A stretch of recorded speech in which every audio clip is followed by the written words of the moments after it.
네, 오늘 에너지 치유 8강 시작하겠습니다.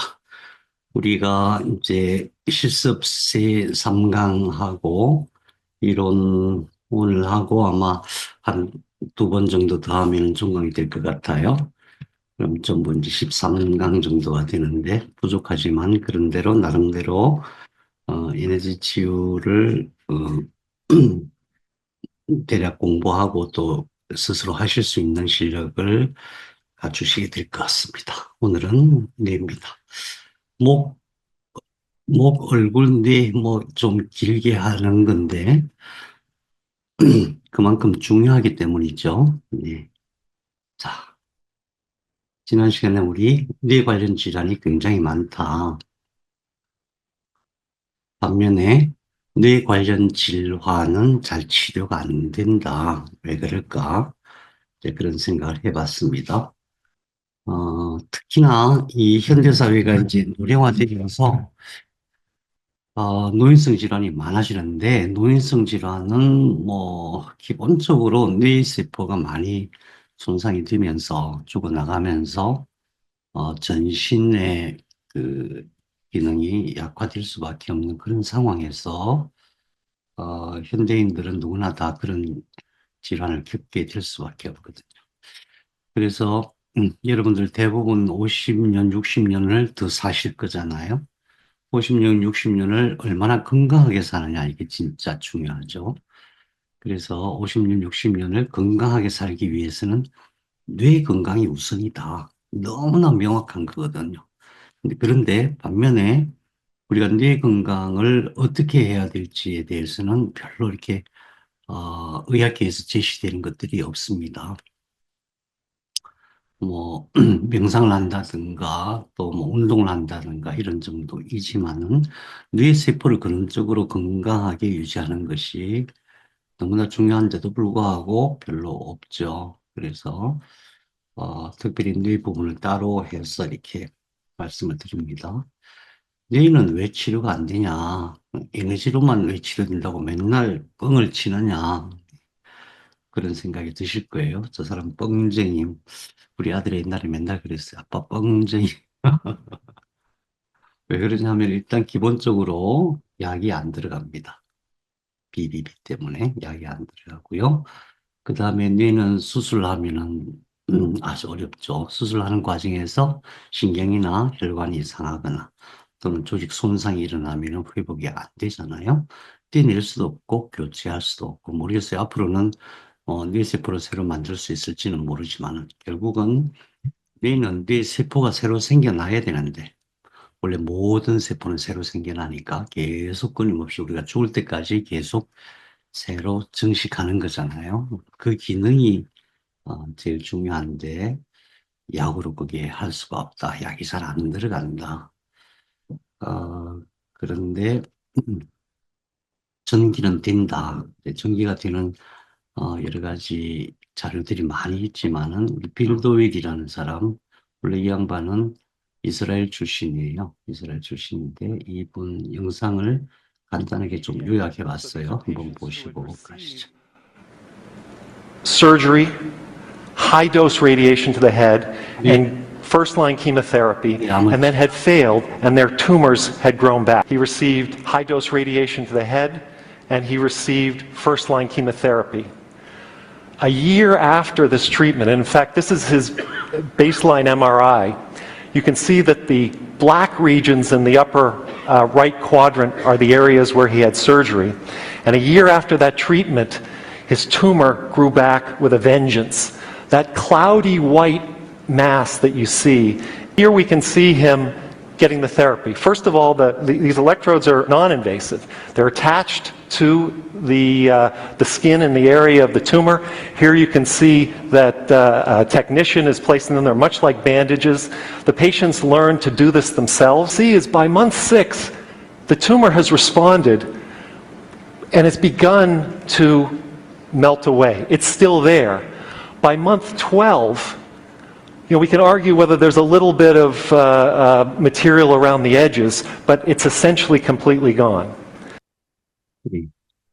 어, 원래 빌 도일이라는 사람은 처음에 미세 전류를 가지고 암세포를 치료하는 것을 연구를 했었어요. 그래서 미세 전류가 암세포를, 어, 이렇게 분열할 때 분열을 못하게 억제를 하고 분열을 하다가 이렇게 턱 터지게 만드는, 그러니까 세포 자멸을 일으키는 그런 것들을 소개하고 그랬었죠. 그런데 이런 방식으로, 자, 한번 보세요. 그냥 패치 붙인 거하고 똑같은 거예요. 물을 빡빡 깎고 패치를 붙여서 여기에 전기를 연결해가지고 다니는 거죠. 이렇게 했을 때에 뇌암이 치료가 되고, 이거 재발된 뇌암이에요. 수술하고 재발된 뇌암이에요. 재발된 뇌암인데 그것이 깨끗하게 사라지는 그런 것을 우리가 볼 수가 있죠.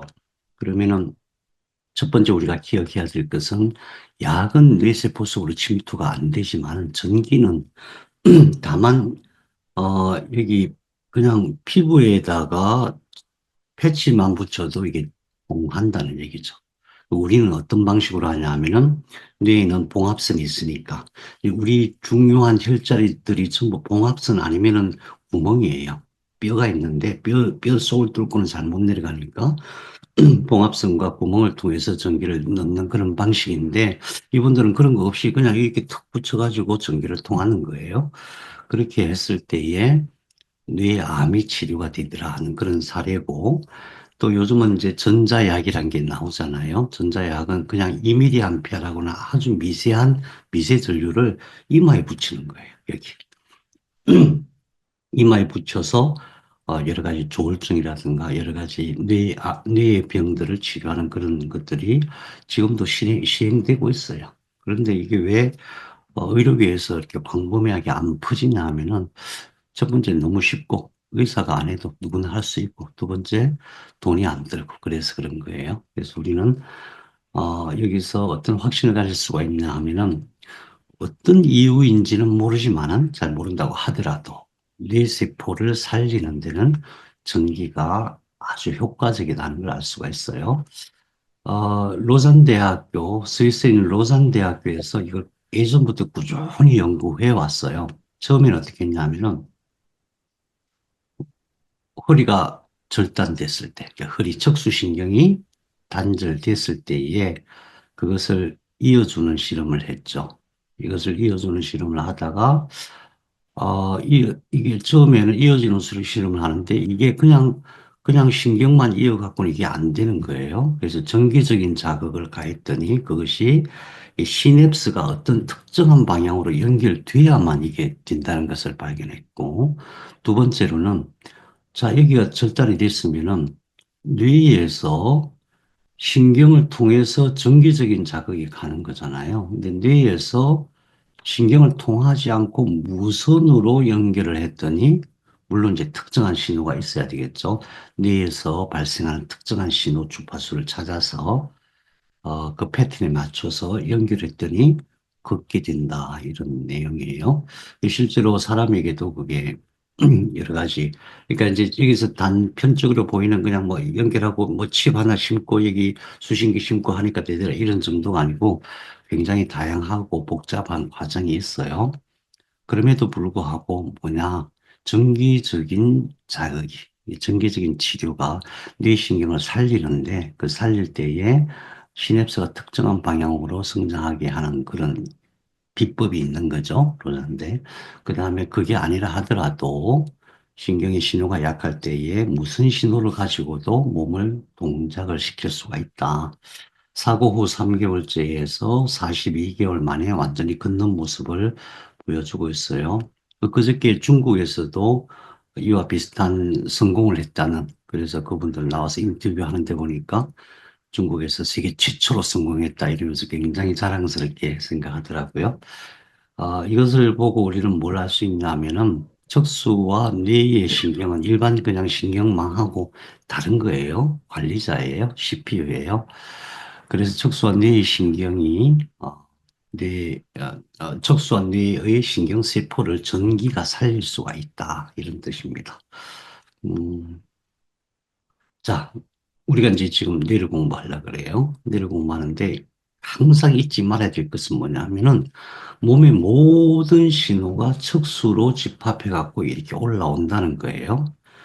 물론 여기 두 줄기가 있어요. 이리도 올라오지만 이게 기본이에요. 척수가 기본이지만은 안에 보면 파란 게 보이죠? 이 파란색은 척수에서 나와가지고 오장육부를 관리하는 거예요. 이 파란색을 제외한 나머지 라인들은 그냥 근육뼈, 혈관, 림프 다 관리하는 거죠. 몸의 세포 차원에서 예외 없이 관리를 하는 거고, 이 안에 있는 파란색은 여기서 장부로 들어가고 장부를 관리하는데, 척수에서 나와서 장부를 관리하지만은 별도로 자기네들끼리 줄줄이 사탕처럼 연결돼 가지고 올라가서 목에 경신경총을 거쳐서 어디로 가냐면은 기억하세요. 시상하부로 갑니다. 그래서 오장육부의 최고 사령관은 시상하부예요. 자, 그런데 주의할 것은 뭐냐면 뇌를 치료한다고 하는 것은 몸 전체에서 올라오는 신호를 가지고 작동하는 것이 뇌이기 때문에 뇌만 따로 해서는 효과가 조금 덜하다. 그래서 뇌를 치료할 때는 연관된 척수를 같이 치료하는 게 좋다. 그래서 그냥 일반적으로 뇌 치료를 할 때는 여기가 경추고 이게 척추잖아요. 척추 1번부터 7번까지 여기서부터 치료하는 게 좋아요. 어떤 특별한 다른 이유가 없을 때는 7번은 견갑골 끝을 연결하면 여기가 7번이 되거든요. 여기를 신봉을 해주고 그 다음에 뇌를 치료하는 게 훨씬 효과적이다. 그래서 뇌의 모든 질병은 몸에서 오는 모든 신호의 종합이다. 이걸 꼭 기억하시기 바랍니다. 우리 다음 실습 시간에 만나서 하겠지만은 이 그림을 잘 기억하시기 바랍니다. 머리에는 봉합선이 있다. 우선 봉합선이 있다. 이게 중요합니다. 그래서 봉합선이 있기 때문에 봉합선을 통해서 전기가 들어가야 돼요. 놀랍게도 머리에 있는 경락 경혈이 이 봉합선을 기준으로 해서 배치가 되어 있어요. 옛날 사람들은 그걸 어떻게 알았는지 모르겠어요. 그죠? 그래서 이 봉합선의 위치를 정확하게 알아야 돼요. 우리가 이제 만져보면은, 자주 만져보면 이렇게 알 수는 있어요. 그런데 처음엔 잘 모르죠. 그래서 이 봉합선을 찾는 거를 숙달을 좀 시켜야 됩니다. 그래서 앞에 있는 이 봉합선이 이거예요. 이 봉합선. 앞에 있는 이 전두골 분리한 봉합선이 관상봉합이에요. 관상봉합. 그 다음에 위에 있는 머리뼈는 양쪽으로 갈라져 있어요. 이게 두정골이라고 하고, 두정골이 갈라져 있으니까 여기 있는 이 봉합선, 여기서부터 이렇게 연결되죠. 여기서부터 이 관상봉합선에서 여기 뒤에 이렇게 넘어가면은 톡 튀어나온 뼈가 하나 있어요. 거기까지. 이게 톡 튀어나오게 느껴져요. 거기까지가 시상봉합입니다. 그래서 이것은 물이 떠 올라가가지고 그냥 평평했는데 갑자기 쏙 들어가는 지점이 있어요. 그래서 거기서 양옆으로 이렇게 만져보면은 마음이 착한 사람들은 머리 근육이 이렇게 조금 얇아요. 그래서 이렇게 잘 만져주고 욕심이 많은 사람들은 잘 안 만져줄 수가 있어요. 그래서 잘 찾아보시면 돼요. 어쨌든 이런 구조로 되어 있다는 걸 기억하셔야 돼요. 시상봉합. 그래서 이 관상봉합과 시상봉합 뒤에 가서 넘어가서 턱 걸리는 그 지점이 여기에요. 강간혈이라고 하는 이 지점에서 양쪽으로 또 이렇게 연결이 되고 또 하나는 여기가 귀예요. 여기가 귀로 들어가는 구멍이니까 귓볼이라 그러나 귓볼은 여기까지 올라오겠죠. 여기서 이 윗지점. 여기가 살짝 튀어나와 있어요. 이 지점이 인상봉합이라고 해요. 그림하고는 조금 달라요, 사실. 여기서 말하는 인자라고 하는 것은 비늘 인자예요. 비늘처럼 생겼다. 이게 원래는 이렇게 꼬불꼬불 되어 있어요. 그래서 관상봉합, 시상봉합, 인자봉합, 린상봉합 이걸 기억하시고 나중에 다시 한번 보겠지만 여기서 에너지를 넣는 지점이 다 결정이 돼요. 또 한 가지는 여기 보면 항상 구멍이 있어요. 이 표시가 다 안 돼 있는데, 눈 바로 밑에도 여기 구멍이 있고, 또 이마 여기도 구멍이 하나씩 있어요. 여기도. 그 다음에 이 뒤에 백회혈 옆에 약간 앞쪽, 여기도 구멍이 양쪽에 있어요.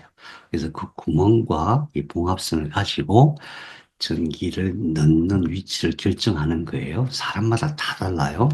음, 그래서 우선 그렇다. 그래서 뼈 이름을 이걸 전두골, 이게 두정골, 이게 척두골, 후두골. 근육 이름은, 근육은 여기가 전두골이니까 전두근, 여기는 척두근, 이게 두정근 아니에요. 두정근이 아니고, 여기는 모상근막이라고 해요. 이 표시가 아니고 이 가운데인데, 모상근막이라고 뼈는 이렇게 나눠지는데 가운데에는 모상근막이라 막이 돼 있어요. 나머지는 우리 머리를 감싸고 나머지는 전부 근육인데 가운데만 여기가 막으로 돼 있어요. 왜 그럴까요? 왜 그럴까요? 외부에서, 몸의 외부에서 들어오는 신호를 직접 수신하는 데가 있어요. 우리 피부가 수신하지만 피부는 굉장히 약하게, 왜냐하면 보호해야 되기 때문에 그래요. 근데 외부에서 오는 신호를 가장 예민하게 받아들이는 지역이 이 모상근막이에요. 네. 그 다음에 후두골이니까 후두골이란 뼈니까 후두근이라고 얘기하고, 이 속에 있는 뇌 이름을 여기를 전두엽, 대뇌피지를 전두엽, 이건 두정엽, 측두엽, 후두엽, 이렇게 구분이 됩니다. 다른 건 다 똑같고 여기만 모상근막이 있다. 어쨌든 봉합선과 이 구멍을 기억하는 것이 제일 중요합니다. 자, 여기는 크게 대뇌피질과 이 안에 있는 속뇌, 그 다음에 여기 있는 뇌줄기, 소뇌 이렇게 나눌 수가 있는데 그냥 간단하게 생각하시면 돼요. 뇌줄기는 척수하고 똑같아요. 척수가 쭉 올라와가지고 뇌 속, 그러니까 이 뼈 속에서 이렇게 뼈 속까지 이렇게 꽉혀 있는 상태예요. 그럼 이게 뭐냐? 우리 태어날 때에, 예전에 태어날 때에 어떻게 태어나냐 하면은, 어, 신경관으로 태어나잖아요. 신경관이 쭉 올라오다가 여기서 멈춘 거예요. 여기서 멈추는데 사람이 만들어지기 시작하면 세포 하나가 두 개 되는 그 시점부터 우리가 죽을 때까지 계속 세포는 증식이 돼요. 계속.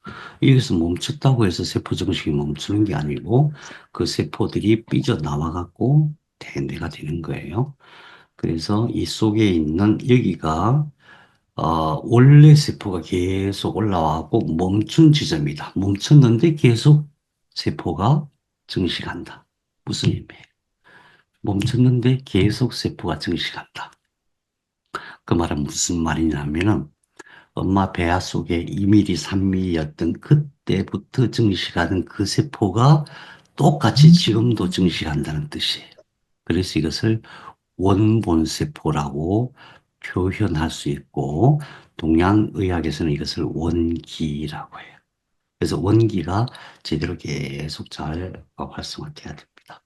그 다음에 척수와 이 뇌줄기는 주로 생존과 관련된, 모든 동물이라면 무조건 이것이 생존과 관련된 역할을 하는 것이고, 이 안에 있는 것들은 기억과 감정, 의식 이런 것을 만들어내는 것이고, 뇌의 피지는 최종 판단을 해서 몸이 움직이게 하고 최종 판단을 해서 우리 몸이 생명 활동을 하게 하는 그런 영역이다.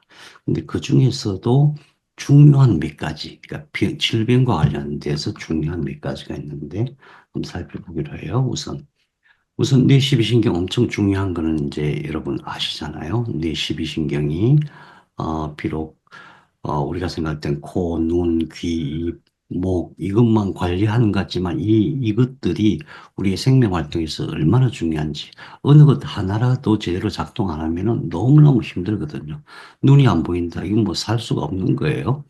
입이 문제가 된다면 먹지를 못하잖아요. 귀가 문제가 된다. 소리가 안 들리는 것만이 문제가 아니라 어지러워서도 살 수가 없고 그래요. 그래서 이 뇌시신경 엄청 중요하다 하는 것은 이제 이미 다 공부하신 부분이니까. 그 다음에 또 중요한 것은 뇌12신경만 있는 게 아니라 뇌줄기 속에는 뇌12신경의 핵 외에도 다른 핵들이 있는데 이것은 어떤 의미냐 하면은 우리의 그러니까 대뇌가 어떤 작동을 하기 위해서, 대뇌가 정상적으로 작동하기 위해서, 사람이 사람답게 살게 하기 위해서 필요한 물질들을 여기서 만들어내요.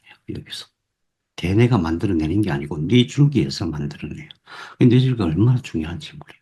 그 이름을 그냥 대충 기억하 솔기액, 정반액, 솔기액, 정반액이 있고 흑질, 이 까만 게 흑질이에요. 여기가 어디냐면은 이 뇌줄기 맨 끝부분이에요. 맨 끝부분 까맣게 보이는 데서 흑질이고 그 다음에 흑질 앞에 이 앞쪽이죠.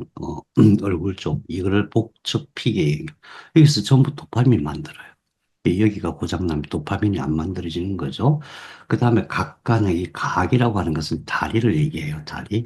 이것이 마치 이것과 이것이 다리처럼 딱 붙들고 있다 그래서 여기와 여기 사이 여기를 각간핵이라고 해요. 네, 각간핵. 그 다음에 전뇌기제. 전뇌기제핵은 여기서 보면은 지금 아까 본 게 여기 뇌줄기가 이 부분이잖아요. 이 부분인데 여기서 조금 떨어진 이쪽에 핵이 하나 있어요. 이게 전뇌니까 전뇌. 그래서 그것과 각각액이 합쳐서 또 어떤 물질을 만들어요. 어떤 물질을 만드는지 한번 보게 해요. 그거 외에 또 여기 뇌줄기는 중간에 구멍이 있죠. 중간에 이게 구멍이에요. 왜 구멍이 있냐 하면은 원래 관이었기 때문에 그래요. 관으로 쭉 성장해 올라왔잖아요. 그때에 세포가 이 관 안에서 증식해갖고 바깥으로 빠져나가는 거예요. 그래서 이게 관이 지금도 이렇게 관의 형태로 남아있고, 여기는 이제 뇌실의 형태로 남아있는 거예요. 이게 그래서 그 관 구멍이에요. 지금 이 속에는 아직도 세포가 증식할 수 있는 통로이기도 하죠. 이 주변에 통증을 관리하는 중뇌수도관 회백질, 페리 아쿠아닥털 그레이라는 이 회색질, 이 세포들이 쫙 분포되어 있어요.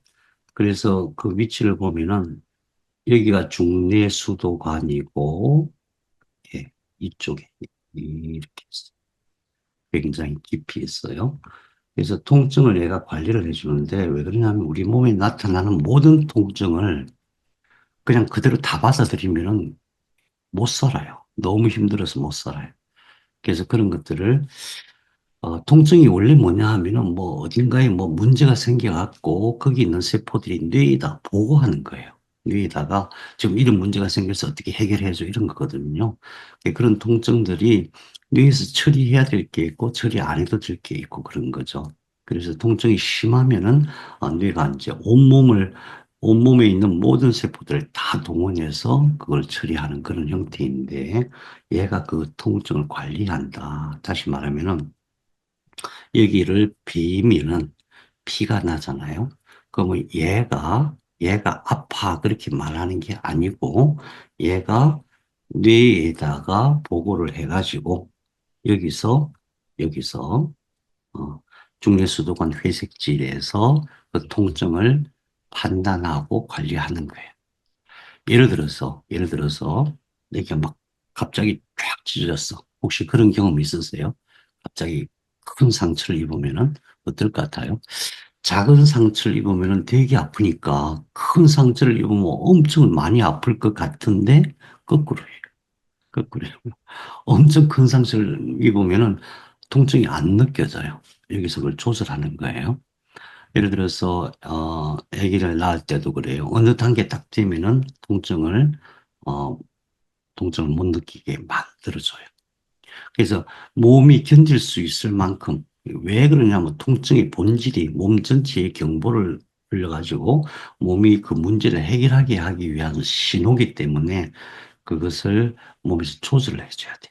자, 그러면은 피부의 아쿠아닥틀 그레이 중립수도관 회백질이 고장이 나면 어떻게 돼요? 어떻게 됩니까? 맨날 아파. 맨날 아파. 이것이 뇌 속에 있다는 의미는 의식과도 연관이 있다는 뜻이에요. 그래서 누가 아프다 그러면 엄살 부리지 마. 물론 그렇게 우리가 얘기할 건 아니지만은 실제로 우리 의식 상태와도 연관이 있다. 그래서 내가 내 마음을, 내 의식을 잘 컨트롤하고 자, 평화롭게 할 수 있다면은 암 통증도 훨씬 더 예, 쉬워집니다. 네, 너무 긴장하고 막 어떻게 막 근심, 걱정, 두려움에 휩싸여 있으면 통증이 어마어마하게 몰려와요. 마약성 진통제를 안 잡힙니다. 그게. 그때 먼저 물론 그때 급하게 잡긴 잡아야 돼요. 어떻게 해서든지 진통제를 써서 잡긴 잡아야 되지만은 뭘 생각해야 되냐면 아 내가 근심 걱정과 두려움에 휩싸여 있구나 이걸 알아야 돼요. 이 부분에서 그런 조절을 못한다 그런 뜻이에요. 굉장히 중요한 부분이 있습니다. 근데 여기도 마찬가지로 다른 방법이 없어요. 정기적인 방법 아니고는 여기를 건강하게 할 수 있는 방법이 없습니다. 우리는 전기로 여기로 넣어주잖아요. 여기로 이렇게 넣어주면은 이게 역막을 타고 쭉 뻗쳐나가죠. 여기까지. 풍부열 하나 가지고 이 안에 있는 그렇게 다양한 생명 활동을 하는 그 영역을 다 해줄 수가 있는 거예요. 얼마나 쉬운지 몰라요. 그래서 이제 아까 그 핵에 대해서 제가 말씀을 드렸고 그 핵에서 뭘 만드느냐 아세틸콜린을 만든다. 이건 기억학습, 인지운동, 감정. 아세틸콜린이 너무너무 여러 가지 일을 하죠. 세리토닌, 감정, 체온, 고통, 수면, 식욕. 근데 사실은 이거는 이제 뭐냐 하면은 만족감, 감사, 그런 느낌을 가지게 하는 거예요. 다시 말해서, 세리토닌이 부족하면. 아세틸콜린은 사실은 뇌에서는, 필요한 양의 8%밖에 안 만들고 나머지는 전부 장에서 만들어요. 장에서 만들었고 그게 혈소판을 타고 이렇게 올라오거든요. 그래서 아세틸콜린을 생각할 때는 그 이제 기억, 합석, 인지, 운동, 감정 이게 무슨 뜻이냐면은 뇌의 가장 기본적인 기능이에요. 그 기본적인 그런 기능이 잘 안 될 때, 아세틸콜린. 치매도 이제 여기서부터 시작해요. 그래서 뇌의 기능을 활성화했을 때 제일 먼저 해야 될 게 장내 미생물을 안정화시키는 거예요. 장을 튼튼하게 하는 거고, 그 다음에 뇌에서 만드는 세로토닌은 감정, 체온 조절, 고통, 인식, 수면, 식욕인데 이건 뭐냐 하면은 우리에게 있어서 그냥 우리가 생명을 잘 유지하기 위해서 이런 느낌을 가지고 안전한 데를 찾아가는 거예요. 시끄럽다, 막 뭔가 싸운다, 또 보기 싫은 사람이 있다. 이 감정. 그 다음에 몸이 차갑다, 따뜻한 데로 가야 되고 너무 덥다, 시원한 데로 가야 되고 안 그러면 우리 몸의 체온은 정확하게 36.5도를 유지해야만 돼요. 안 그러면 몸 속에 있는 DNA와 단백질이 그냥 교란이 돼요. 그 체온 유지가 엄청 어려운데 이게 보통 일이 아닌 거예요. 우리 외부에 있는 온도의 변화가 엄청 심하거든요. 저 시베리아 가면은 마이너스 막 50도 그래요, 겨울에. 그리고 막 한국이 요즘 더울 때 거의 40도 올라가잖아요. 100도 차이가 나는데 36.5도에서 1도만 왔다 갔다 해도 몸에 문제가 오거든요. 그래서 몸속에서 온도를 유지하는 게 굉장히 중요해요. 그게 그냥 온도가 1도 올라가면 좋아 이런 게 아니에요. 그런 게 아니고 우리 몸에서 온도 변화가 생기면 몸속에 있는 DNA가 불안정해지고 단백질 각도가 꺾여요. 단백질 각도가 꺾이면은 몸에 있는 생명 물질이 제 역할을 못하는 거예요. 그다음에 고통 인식은 결국 생존 현장을 위해서 도피하는 거예요. 우리 뇌가 하는 것은 크게 두 가지 범주로 나눠요. 하나는 fight, 도전하고 싸우는 거예요. 하나는 flight, 도망가는 거예요. 그러니까 이제 가장 생존의 기본이 그거잖아요. 뭔가 위험을 만났을 때 가서 내가 대처해서 이겨낼 것이냐.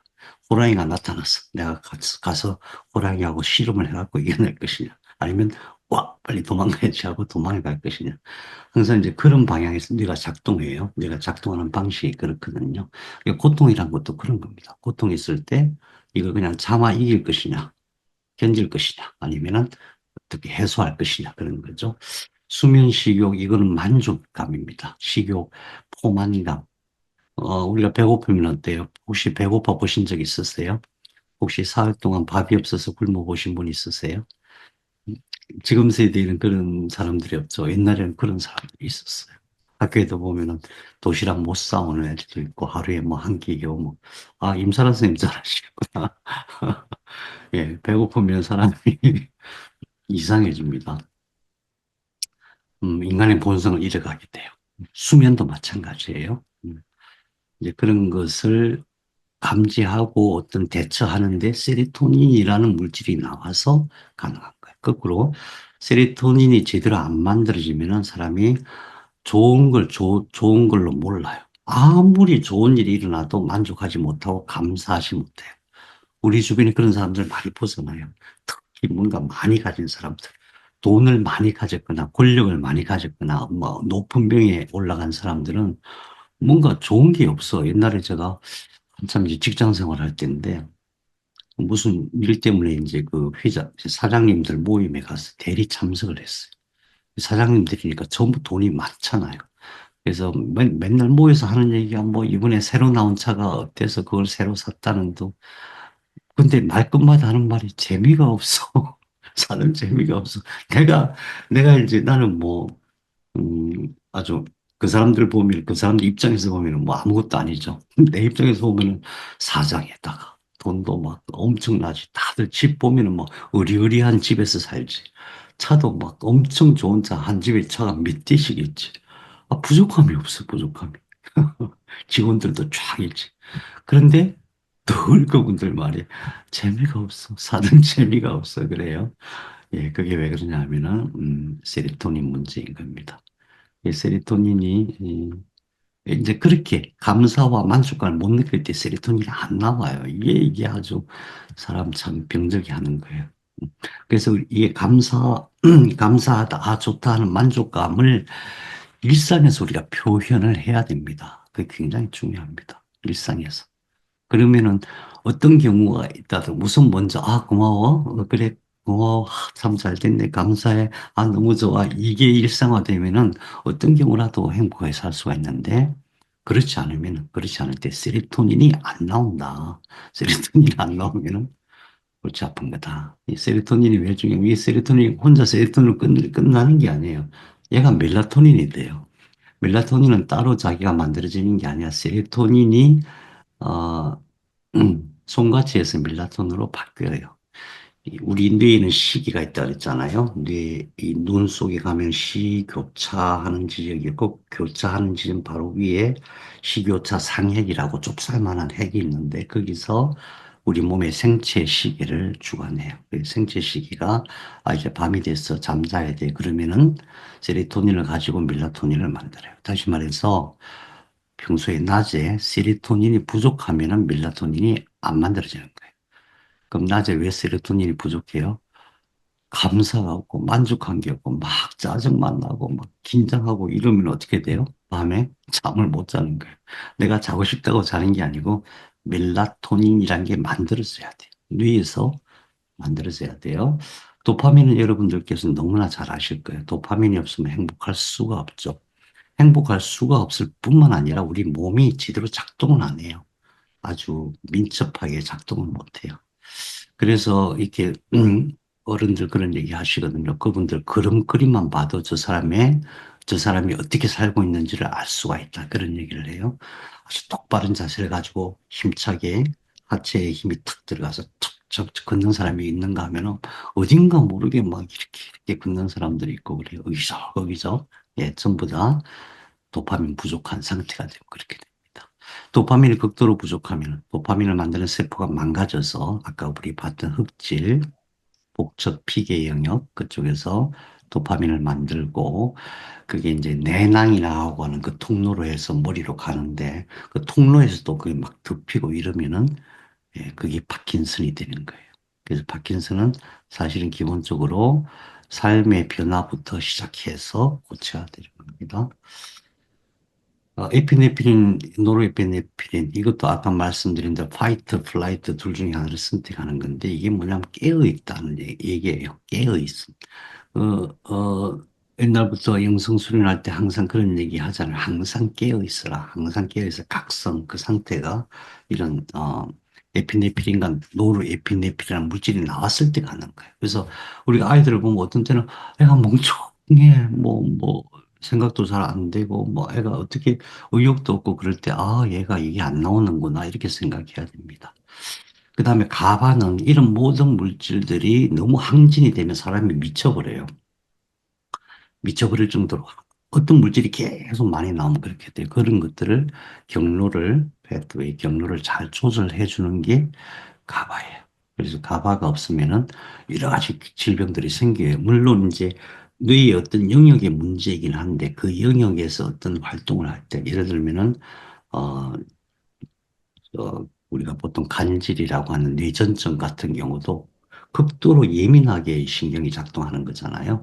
억제하는 게 뭔가 부족하고 억제하는 그 영역에 문제가 돼 있는 거예요. 그게 바로 가바입니다. 억제하는 것들이.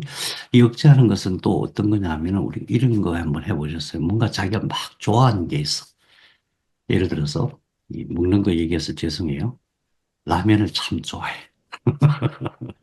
근데 라면을 맨날 먹으면 어때요? 그냥 라면 맛이 느껴. 근데 라면을 먹고 싶은데 한 달을 못 먹었어.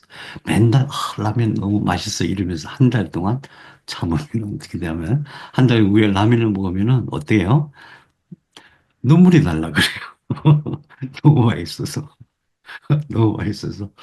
제가 그런 경우, 처음에 중국을 알아야 되겠다 그래갖고 배낭 하나 딱 메고 중국을 한 달 동안 한 바퀴 돌았거든요.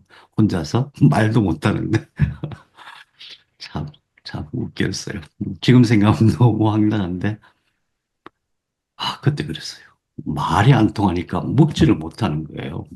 뭐 중국 음식 모르니까 뭘 시키면, 우리는 뭐 메뉴 하나 딱 시키면 반찬이랑 쫙 나오잖아요. 근데 중국 뭐 하나 시키면 그거밖에 안 나와.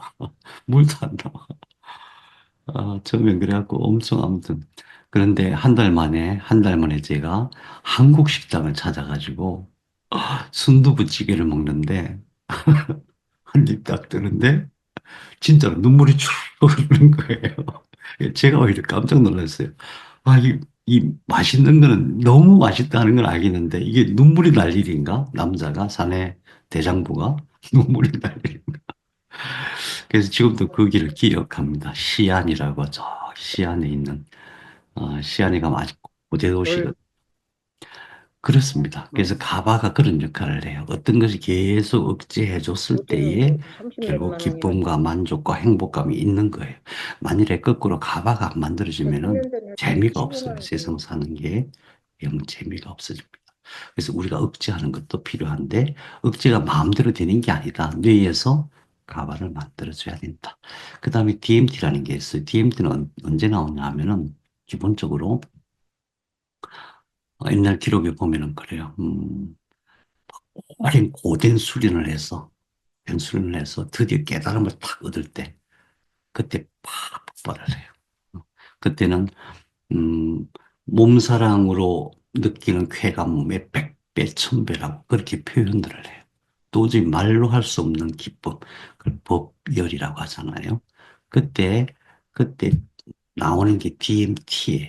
그러니까 이제 DMT가 나와서 깨달음 얻는 게 아니라 어떤 뇌가 그런 상태가 됐을 때, 어떤 깨달음의 상태가 됐을 때에 DMT가 나와서 우리 뇌가 그런 느낌을 가지게 되는 겁니다. 그러니까 이 모든 것, 우리 영적인 일이든 그 정신적인 일, 심리적인 일이든 우리의 마음, 감정 이런 모든 것들이 전부 뇌에서 일어나는 작용이라는 것을 아시면 좋겠습니다. 그러니까 이런 것들이 적절하게 우리는 나는 계산해서 너 10g 나오고 너는 20g 나오고 너는 나오지 말고 그 조절이 안 되는 거거든요. 스스로 다 조절할 수 있는 거고 이런 것들이 제대로 잘 만들어졌을 때에 비로소 우리가 정신적으로 건강한 삶을 살 수가 있는 거예요. 내가 막 운동만 해갖고 되는 게 아니고 영양제 먹는다고 되는 게 아니에요. 내가 건강해야 그렇게 살 수 있는 거고 행복하고 또 창조적인 삶을 살 수가 있어요. 그래서 이런 물질과 관련해서 또 한 가지 알아야 될 것은 이 물질이 뭘로 만들어지냐. 이 물질이 전부 생명 물질이고 프로틴이거든요. 프로틴은 뭘로 만들어지는 거예요? 프로틴은 아미노산을 연결해서 만드는 거예요. 그 아미노산을 누가 만들어요? 미토콘드리아가 만들죠. 그 미토콘드리아 아미노산을 잔뜩 20가지 잔뜩 만들어 놓으면은 핵에 있는 DNA에서 정보를 전사해 갖고 나와서 그 정보 순서대로 어떤 아미노산을 탁탁탁 갖다 붙인 것이 지금 말한 음, 세로토닌, 멜라토닌, DMT, 에피네프린, 노르에피네프린, 도파민, 가바, 아세틸콜린 그런 물질인 거예요. 이것뿐만 아니라 우리 몸에서 만들어지는 모든 약은 그런 식으로 만들어져요. 그래서 그것이 우리 음식을 가지고 미토콘드리아가 만든 아미노산에서 만들어지는 것이다. 그래서 이런 아미노산이 우선 부족하면 안 되겠죠. 우선. 그래서 트립토판에서 세로토닌을 만들고 세로토닌이 밤에 멜라토닌으로 바뀌고 멜라토닌이 부족하면은 DMT가 안 나와요. 그 극치감. 예. DMT가 어디서 나오냐 하면은 시상하부에서 나와요. 시상하부. 근데 시상하부는 뭘 하는 거예요? 시상하부는 예. 오장육부의 총사령관이자 면역과 생장의 총사령관이에요. 그래서 속이 편해야 돼요. 오장육부가 편해야 되는데 특히나 그중에서 우리가 직접 할 수 있는 것은 위, 소장, 대장, 장이에요. 장. 장 건강이 우리 뇌에 직접적이고 결정적인 역할을 해요. 박문호 박사님 요 근래에 그런 강의 하시더라고요. 장의 비밀. 그래가지고 장의 비밀. 장이 튼튼해야 우리가 행복하게 살 수 있는 거예요. 장 건강 굉장히 신경 써야 됩니다. 그 다음에 우리 도파민 엄청 중요한데 왜 중요하냐면 이게 파킨슨을 일으켜요. 어, 어, 파킨슨 환자들이 요즘 엄청나게 늘어나고 있거든요. 그래서 파킨슨 팬데믹이라 그래요. 파킨슨 팬데믹. 엄청나게 기하급수적으로 늘어나고 있는데 이 파킨슨은 결국 도파민이 안 만들어지는 거고 두 번째는 도파민이 만들어진다고 하더라도 도파민이 흐르는 그 경로, 대뇌 기저핵이라고 있어요. 그 경로에서 그것들이 이렇게 묻혀서 그래요. 일단 도파민이 잘 만들어져야 돼요. 도파민은 티로신이라는 아미노산을 가지고 예, 흑질과 복적 피계의 영향, 흑질과 그 다음에 청반액에서 이걸 가지고 에피네프린, 노르에피네프린을 만들어요. 도파민이 안 만들어지면은 주의 집중 각성도 안 되고 몸도 못 움직이는 거예요.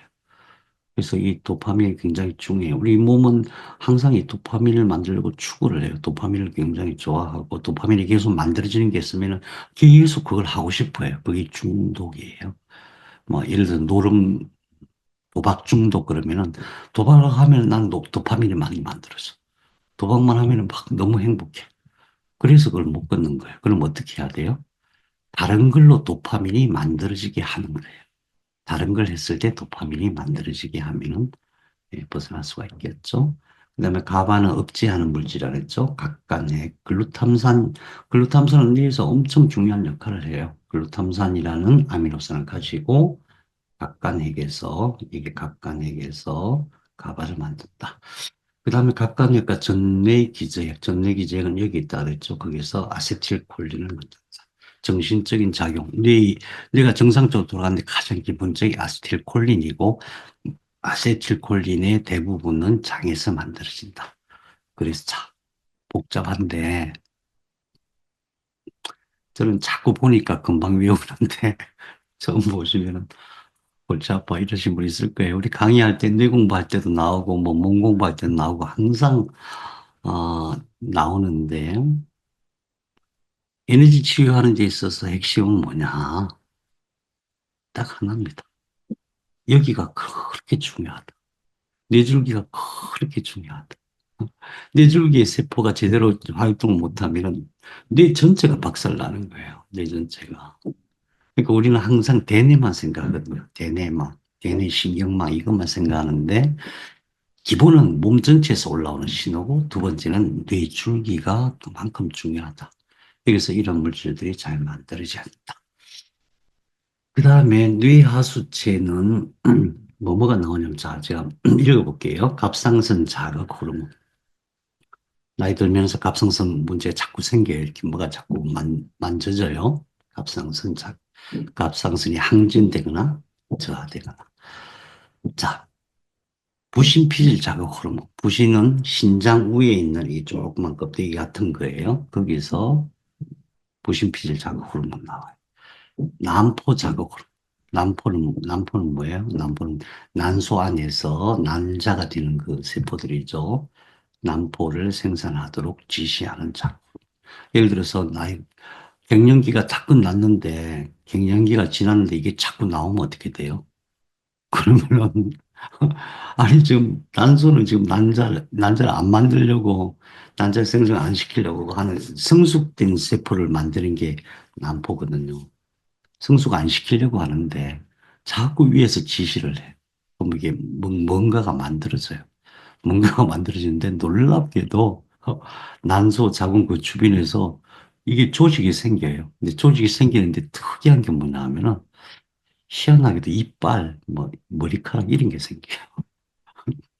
참 신기하죠. 그래서 물론 이게 뭐 함부로 막 생기는 건 아닌데 어떤 교란이 왔을 때 황체 형성으로 황체 전부 다 난소에서 일어나는 거죠. 생장 호르몬. 어렸을 때 너무너무 중요하지만은 사실은 생장 호르몬이 안 나오면은 면역세포도 안 만들어져요. 그래서 시상하부 뇌하수체를 면역의 총사령관이라고 하는 거예요. 아니, 면역세포는 골수에서 만들어지는 거 아니야? 신호가 가야 되거든요. 그 신호가 예, 놀랍게도 시상하부와 뇌하수체에서 갔다. 위치만 우리만 알면 돼. 여기가 시상하부. 여기가 시상하부고 여기가 뇌하수체. 여기 있어요. 이 앞에 뼈가 있어요. 이 뼈 이름이 접평골이에요. 이 만지보면 쑥 들어가는데 그 뼈가 이렇게 돼가지고 맞고 그 있는 그 뒤쪽에 있어요. 이쪽으로 뭔가가 들어가야 돼요. 이쪽으로 뭔가 들어갈 수 있게 해야 돼요. 이 엔돌핀, 우리 잘 아시죠? 엔돌핀 얼마나 중요한지. 옥시토신, 항이뇨, 코르티졸. 뇌하수체에서 만들었어요. 여기서 만들었어요. 그래서 뇌하수체와 시상하부는 아까 말씀드린 오장육부를 총괄 관리하는 사령부다. 그 다음에 DMT가 여기서 만들어진다. 그 다음에 뇌하수체 호르몬을 조절해주는 데가 시상하부고 실제로 일구는 여기다. 이게 막 어렸을 때 그 떼내는 사람도 있어요. 이 떼내면 성장이 안 되죠. 자, 위치가 여기다 하는 것만 우선 기억해둬요. 그 다음에 이제 뇌실은 뭐 제가 늘 강조하는 거라서 여러분들 몇 번 반복해서 들으셨을 텐데 핵심 뭐냐 하면은 처음에 이런 세포, 평평한 세포층이 세 개가 있어요. 3배엽이 맨 위에 있는 게 이렇게 말려요. 이런 식으로 말려가지고 관이 되는 거예요. 말려서 이렇게 관이 되는 거고, 이 관이 되는 이 속에서 세포가 증식해요. 관 안에서 세포가 증식해갖고 이게 쭉쭉 올라가는 거예요.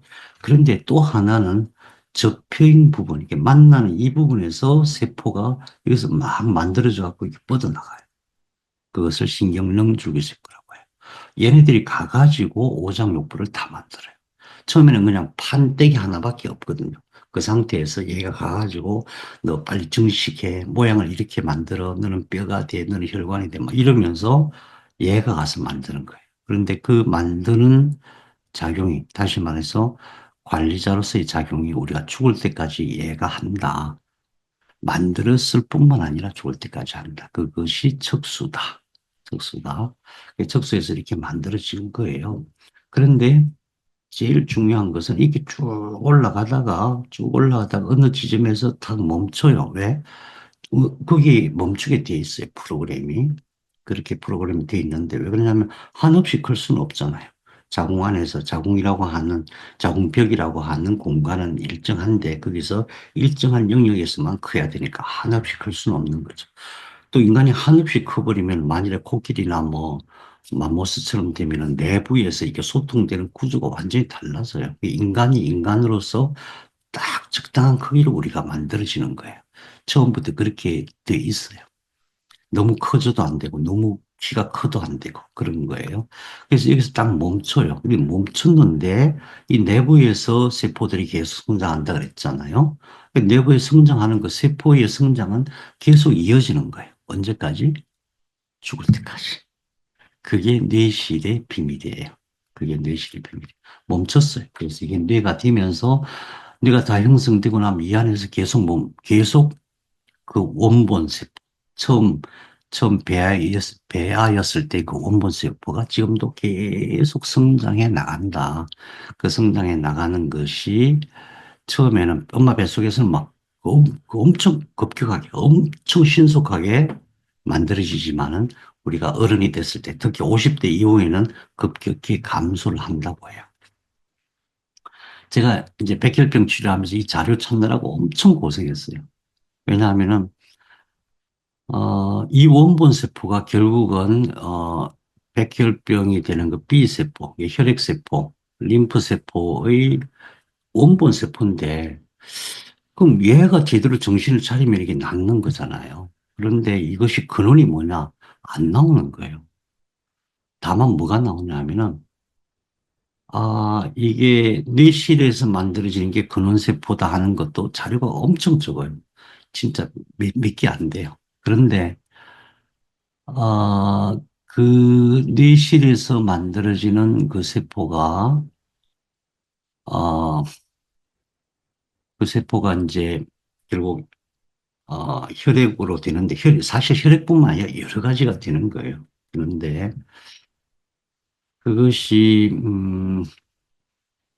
어떤 방식으로 해야 그게 이제 되느냐, 정식을 하고 또 정신 차리게 하느냐, 이런 부분에 대해서 굉장히 찾은 데 없었어요. 그래서 이제 있는 자료만 가지고 제가 결론을 내리고 그 결론에 따라서 제가 제 스스로 치료한 거예요. 사실은 백혈병이라고 해서 특별한 게 아니고 뇌실에 있는 원분세포 관련된 치료 대부분이에요, 사실은. 우리 몸에 일어나는 대부분의 굉장히 많은 다양한 질병이 거기와 연관이 있어요. 그래서 뇌실 치료는 기본이에요. 뇌실 치료는 기본이다. 그래서 뇌실은 이렇게 생겼다. 뇌 속에 가장 안쪽에 있다. 여기서 성장이 멈췄다. 여기서 삐져나와서 뇌가 됐고 지금도 여기서 생겨나는데 다만 논문이 이제 두 가지가 대립이 돼요. 하나는 50세 이상 되면은 더 이상 뇌줄기세포가 안 만들어진다는 논문이 있고 연달아서 계속 1년에 똑같은 반대되는 논문이 계속 나오는 거예요. 어떤 논문은 더 이상 안 만들어진다. 어떤 논문은 다시 찾아보니까 만들어진다. 그 다음에 또 안 만들어진다. 아직 결론이 안 나 있어요. 근데 생각해 봐요. 사람마다 다른 거죠. 사람마다. 사람마다 어떤 사람은 안 만들어지고 어떤 사람은 만들어지는 거죠. 그죠? 그러면은 우리는 어떻게 해야 돼요? 이 뇌실 속에서 뇌줄기세포가 끊임없이 계속 만들어지게 하는 것이 우리가 뇌 건강을 유지하는 첫 번째 비결이다. 첫 번째. 제일 가운데 있어. 어떻게. 이것을 양쪽에 이렇게 있어요. 그래서 좌측 내실, 우측 내실이라고 하고, 여기서 가운데서 삐져나와가지고 일이 연결돼요. 이것을 제3뇌실이라고 하고, 뇌줄기 있으면 여기 뒤에 소뇌가 있잖아요. 그 뇌줄기와 소뇌 사이에 있는 여기를 제4뇌실이라고 해요. 그 뇌실은 네 개가 있는데, 뇌실과 중심관, 이거는 어떤 차이가 있냐면, 뇌실에는 모세혈관 덩어리들이 있어요. 모세혈관 덩어리들이 있어서 거기서 세포를 증식하는 역할을 하는 거예요. 모든 필요한 것들을 다 공급하겠죠? 혈관이 있으니까.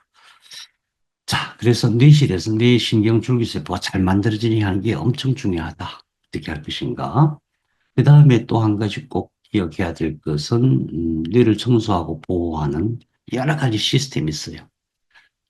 최종적인 주역은 대뇌 피질의 이 세포들이에요. 피라미드 세포라고 하고, 실제 얘네들이 모든 정보 처리를 하는데 이 세포들이 정상적으로 유지되게 하기 위해서 이 안에는 또 글리아셀이라든가 성상세포라든가 여러 가지 세포들이 있어요. 그런데 그런 모든 세포들이 일을 열심히 하면 무슨 일이 생겨요? 우리가 요리를 막 잔뜩 부지런히 하면 뭐가 생겨요? 요리를 많이 하면은 예, 쓰레기가 생기죠. 그렇죠. 뇌는 일을 엄청 열심히 해요. 뇌는 일을 무지하게 많이 해요. 그래서 뇌 속에는 열도 엄청나게 나요. 열이 엄청나게 나는데 그 열이 어떻게 빠진다고요? 그 열이 예, 여기에 있는 구멍을 통해서 호흡으로 빠지는 거예요. 그래서 호흡은 반드시 코로 해야 뇌에 있는 열이 코로 빠지게 돼 있어요. 열도 엄청나게 나고 그 다음에 부산물, 쓰레기가 엄청 많이 생겨요. 신경에서 필요한 것들이 있는데 그 필요한 것들 중에서 독소가 있는 것들이 있어요. 필요한데 독소가 있어요. 그럼 쓰고 나서 이것들이 거의 놔두면 이게 서로 뭉쳐요. 독소가 있다는 것은 이 결합력이 굉장히 강한 거예요. 전자가 부족하다는 뜻이기도 해요. 그래서 그런 것들이 뭉쳤을 때 그걸 이제 우리가 보통 베타 아밀로이드라고 부르죠. 또는 아밀로이드 베타라고 부르는 그런 것들이 생겨요. 그런 것들이 생기기 전에 그것을 바깥으로 배출하는 것이 뇌척수액이에요. 뇌척수액은 이런 식으로 안 된다. 이런 식으로 펑펑펑펑 그렇게 순환을 해요. 그러니까 심장이 뛰는 거와 반대로 펑펑펑펑 이렇게 순환을 해요. 예수끊이면서 순환을 해요. 근데 순환을 하는데 뇌 전체와 척수 전체를 이렇게 순환을 하는데 얘네들이 어디로 빠져나오느냐. 옛날에 이리 빠져나온다 그랬어요. 정맥동. 근데 이게 아닌 것 같아 그러면서 수십 년을 연구를 했어요. 그렇죠. 작년, 재작년인가 새로운 게 발견됐죠. 여기로 빠지는 게 아니라 비인두 림프 관망이라고요. 비코, 여기 인두, 비인두 뒤쪽에 있는 림프 관망이 있는데 뇌척수액은 이쪽으로 빠진다. 근데 이게 여기서 연결되는 지점이 어디냐? 이 목이에요. 여기는 림프절이죠. 그래서 이 림프절을 전기로 자극을 해주면은 이게 빠지는 거예요. 그러니까 이게 잘 순환되는 사람은 걱정할 게 없어요. 근데 뭔가 뇌에 질환이 왔다 그러면은 얘가 잘 안 도는 거예요. 특히 우리가 양절을 할 때 뇌를 이렇게 잡아서 이게 엄청 무겁다 그러면 순환이 잘 안 되는 거예요. 순환이 잘 안 될 때는 여기를 뚫어줘야 돼요. 이 뚫어주는데 방법이 뭐냐? 여기. 이 속에 깊이 넣어가지고 여기를 전기를 통해 주면은 뇌척수액이 흘러나와요. 이게 불과 얼마 되지 않은 새로운 지식이에요. 작년에 나왔어요.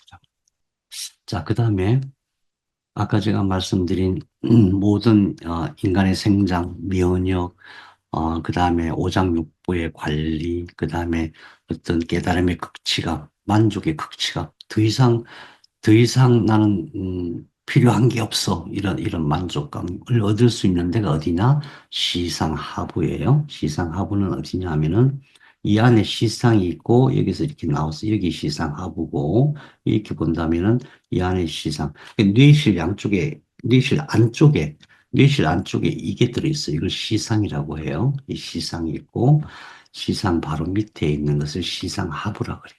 이게 뇌실이면은 뇌실 안쪽에 시상이 있고 그 밑에 있는 걸 시상하부라 그러고 여기서 쭉 내려와 있는 이것이 뇌하수체예요. 뇌하수체. 송과체는 여기 있어요. 시상하부가 진짜 중요하다. 시상하부가. 이거는 뼛속에 들어가 있어요. 그래 접근이 안 돼요. 그만큼 소중하기 때문에 뭐 누가 건들면 안 들기 때문에 이게 들어가 있는 거예요. 시상하부에 어떻게 에너지를 넣을 것인가. 이게 핵심입니다. 이것이 비밀입니다. 음. 오정육부전. 그러니까 다시 말하면은 총괄 관리자예요.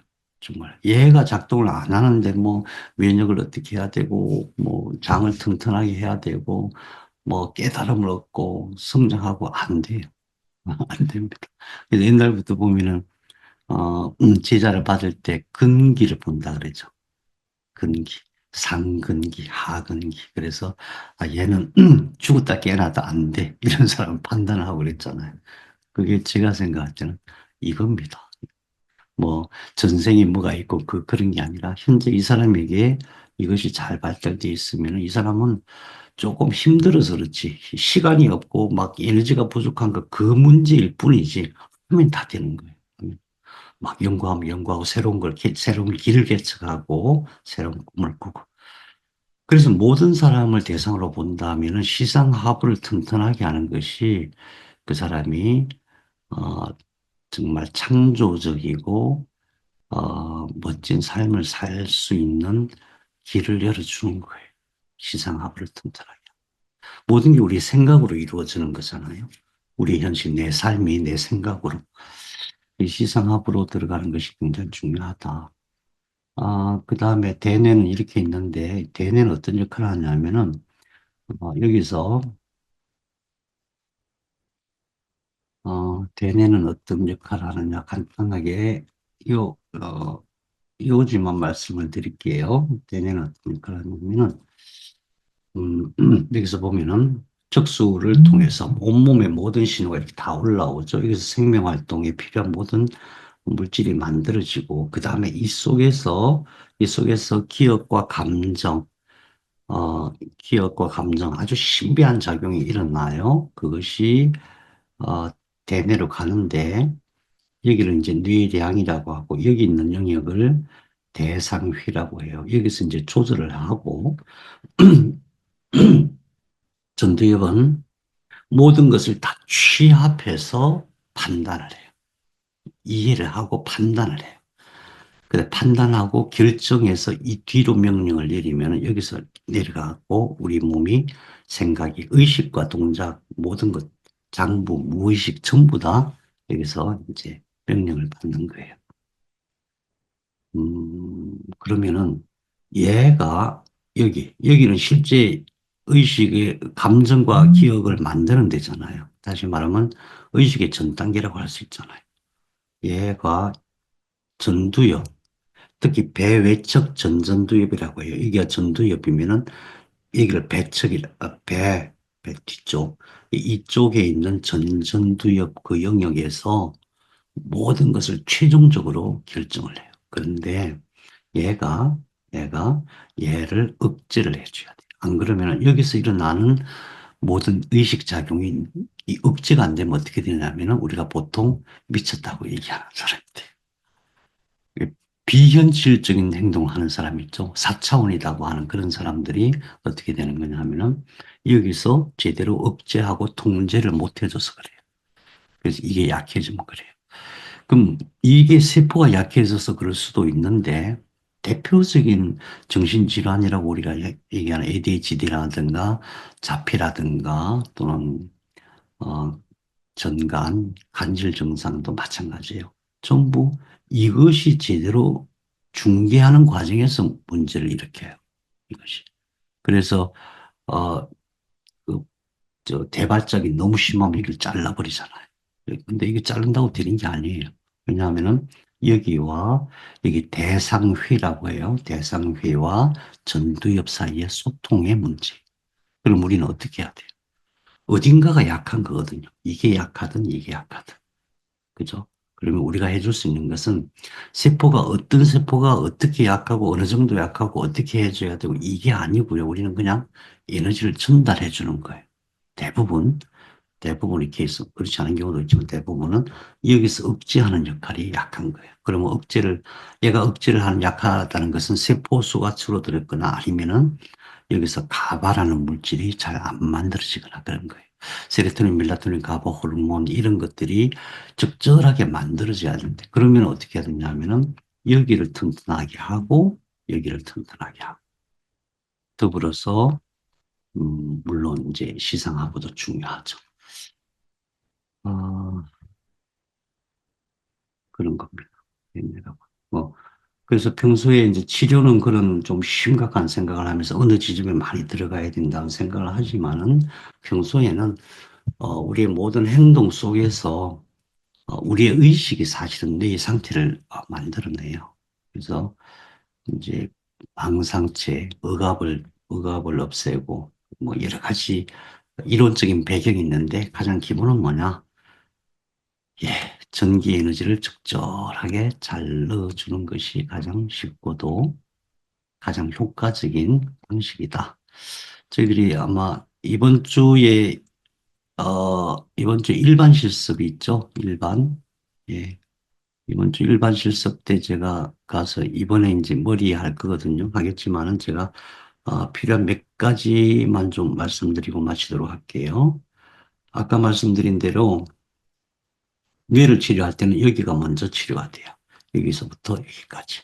여기는 심부원율로 하는 게 더 효과적이겠죠. 물론 심부원율 없으면 양절율을 하면 돼요. 여기를 먼저 하고. 그 다음에 어디를 해야 되겠어요? 어, 그 다음에, 예, 이거를 심부원율을 먼저 하고, 그 다음에, 음, 예, 이 모델이 누구신지 말해도 돼요, 선생님? 예, 경금술사님이 모델이 되어 주셨어요. 그래서, 아이고. 그래서 이제 뒤를 먼저 하고, 그 다음에, 자, 신부온열로 목을 할 수 있어요. 신부온열로, 여기 있는 근육과 신경을 할 수가 있죠. 여기는 뭐예요? 경추신경 1번부터 8번까지. 그 다음에 여기 있는 근육이 흉쇄유돌근. 예, 그렇게 할 수 있고. 이걸 하고 난 다음에, 신부온열로 이렇게 하고 난 다음에, 예, 그 다음에 반드시 여기는 얕은 신경이기 때문에, 예, 콘돔, 그러니까 양절류를 같이 해줘야 됩니다. 그러니까 지금 뇌를 치료하기 위해서 하는 순서를 말씀드리는 거예요. 등에 7번, 1번부터 7번까지 목하고 옆에 여기 하고, 그 다음에 이 속에는 신본혈로 안 돼요. 양절류로 해야 돼요. 이 속이 얼마나 중요한지 아시잖아요. 자, 그런 방식으로 하고, 그 다음에,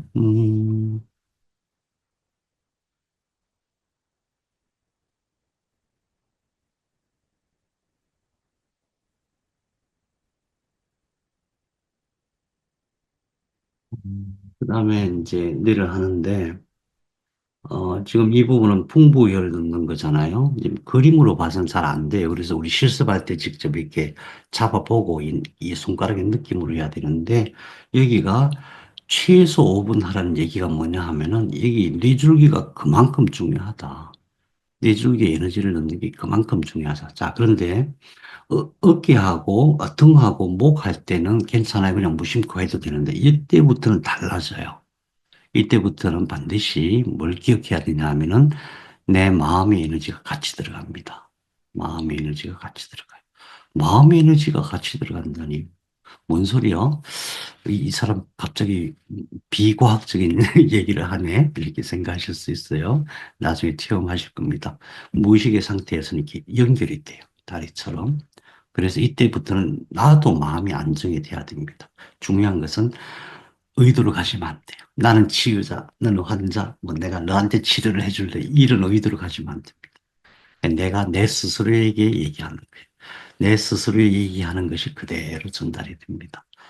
그래서 무의도성을 가지고 하는 거, 그 다음에 솔곡 잡는 거, 솔곡과 백회를 처음에 같이 잡아요. 솔곡을 백회의 신회를 같이 잡다가, 네, 그 다음에 하관 잡다가, 뭐, 이런 거는 실제로는 이제 나중에 가서 직접 하면서 해야 될 것 같습니다. 어, 몇 가지만, 처음에, 그죠? 뭐, 어, 공부로 해서, 자, 이 솔곡과 백회 신해를 같이 실컷 잡아요. 하나만 따는 거지. 예. 그 다음에, 한 가지, 예, 백회 신해 잡는 거. 연습. 자, 여기서, 곡빈혈인데, 이제, 한의학적으로는 곡빈혈이에요. 근데 곡빈혈은 이 귀 끝하고 이렇게 수평이에요. 근데 그렇게 잡으면 안 되고, 이게 어떤 개념이냐 하면은, 자, 뇌하수체와 시상하부가 어디 들어있냐면 여기 들어있어요. 근데 이 속으로 들어가는 자리가 어디예요? 여기. 왜? 이 뼈 이름이 접평골이에요. 접평골. 이게 척두골, 이게 두정골. 접평골, 두정골, 척두골이 같이 만나는 지점이 있어요. 여기로 들어갈 수 있어요. 왜냐하면 뇌하수체 시상하부가 되게 속에 깊이 있어요. 그 이 지점을 어떻게 잡느냐 하는 거예요. 이 지점을 어떻게 잡느냐. 제가 이 그림을 보고 설명을 드릴게요. 어, 여기가 접평골이에요, 여기가. 그래서 이렇게 만져보면 이렇게 쏙 들어가는 지점이에요. 이게 뼈가 하나 있고, 그 다음에, 옆에 있는 척두골과 이거 전두골 말고 두전골, 그래서 약간 여기서 위로 올라가요. 음, 사람마다 다 다르기 때문에 이게 겉에서 이렇게 봐서는 잘 몰라요. 이게 핵심은 뭐냐 하면은 여기에 저평골이란 뼈가 관통하고 있고, 그 다음에 이쪽으로 척두골이 있고, 그 다음에 여기 두전골이 있고, 여기 관성봉합이 있고, 여기에 여기 전두골이죠. 전두골이 있고, 두전골이 있고. 음, 네. 이게 접평골이에요. 이게 관통해서 얼굴과 뇌를 분리해주고 있는 거고, 이게 적두골이에요. 이 그림도 다 이렇게 생긴 건 아니에요. 다 이렇게 생긴 건 아니기 때문에 우리가 사람마다 다 다르기 때문에 어떻게 찾아가냐 하면은 우선 여기를 잡아요. 여기를 잡아요. 여기서, 어, 약간 비스듬히 올라가서 세 개의 뼈가 만나는 지점을 찾아야 돼요. 처음에는 이게 뭐 잘 안 되는 것 같아. 근데 처음에는 그냥 안 되면 안 되는 대로 하다가 또 하다가 해보면은 나중에 이제 확실하게 알 수 있어요. 거기를 찾아서 넣어주면은, 음, 넣어주면은 이게 시상하부로 들어갑니다.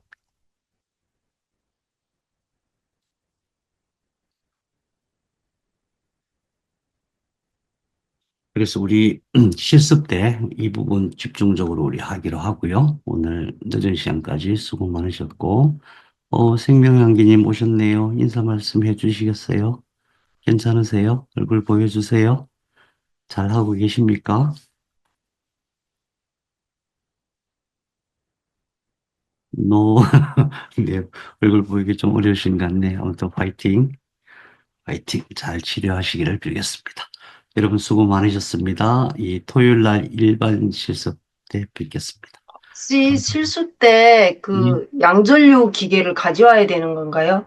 아, 우리 반장님께서 한번, 오시는 양전류기하고 신본유기가 좀 더 많았으면, 그러니까, 예, 있어야 되겠죠. 지난번처럼 그렇게 그 정도만 있으면 충분할 것 같습니다.